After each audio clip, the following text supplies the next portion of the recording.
அறிவாளியா நல்லா கூர்மையாக செயல்படுறவனை பார்க்கும்போது உங்களுக்கு ஒரு தாழ்வு மனப்பான்மை வரும். என்ன தெரியுமா, இவங்களுக்கெல்லாம் இருக்கிற அந்த அறிவை பாரு, ஞானத்தை பாருன்னு சொல்லி நீங்கள் அவங்கள கண்டு ஒரு மாதிரி இன்ஃபீரியாரிட்டி காம்ப்ளெக்ஸ், தாழ்வு மனப்பான்மைக்குள்ளே நீங்கள் போவீங்க. ஆனால் உண்மையிலே யார் ஞானி தெரியுங்களா? தேவன் ஒருவர் இருக்கிறார், அந்த இரட்சகர் எனக்காக மரித்திருக்கிறார், என்னை மீட்டெடுத்திருக்கிறார், எனக்கு ஒரு நித்திய வாழ்வு என்பதை எவன் ஒருவன் இந்த உலகத்தில் கண்டுபிடித்து விட்டானோ அவன் தான் உண்மையான ஞானி. அல்லேலூயா. அதை தவிர அவன் என்ன படிச்சிருந்தாலும் சரி, இந்த மறுமை வாழ்க்கையும் உண்மையான தேவனையும் அறியாதவன் எல்லாம் பைத்தியக்காரன். ஏன் தெரியுமா? உலக ஞானம் தேவனுக்கு முன்னால் ஏன் பைத்தியம் சொன்னார்னா, அந்த காலத்தில் ரோமர்களுடைய சிலுவை என்பது குற்றவாளிகளுக்கு நியமிக்கப்பட்ட சிலுவை.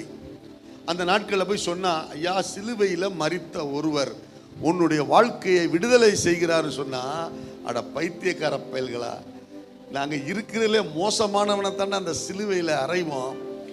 சிலுவை கெட்டு போகிறவர்களுக்கு சிலுவையின் உபதேசம் பைத்தியமாக இருக்கிறது. புரியுதுங்களா? ஆனால் தேவனுக்கு முன்னால, அவங்க கண்களுக்கு முன்னால பைத்தியமாக இருக்கிறது தேவ ஞானமாய் இருக்கிறது. பைத்தியமாய் தோன்றுகிற பிரசங்கத்தின் மூலமாக மனிதனுடைய ஒரு கல்லான இருதயத்தை உடைத்து நல்ல இருதயமாய் ஆண்டவர் மாற்றுகிறார். ஹல்லேலூயா. எப்போ பார்த்தாலும் சர்ச்சுக்கு போகிற, செவ்வாய்க்கிழமை போகிற, வெள்ளிக்கிழமை போகிற, ஞாயிற்றுக்கிழமை போகிற, பைத்தியம் அவனுக்கு தோன்றும். ஆனால் இதுதான் ரட்சிப்புக்கு நமக்கு தேவ பலனாய் இருக்கிறது.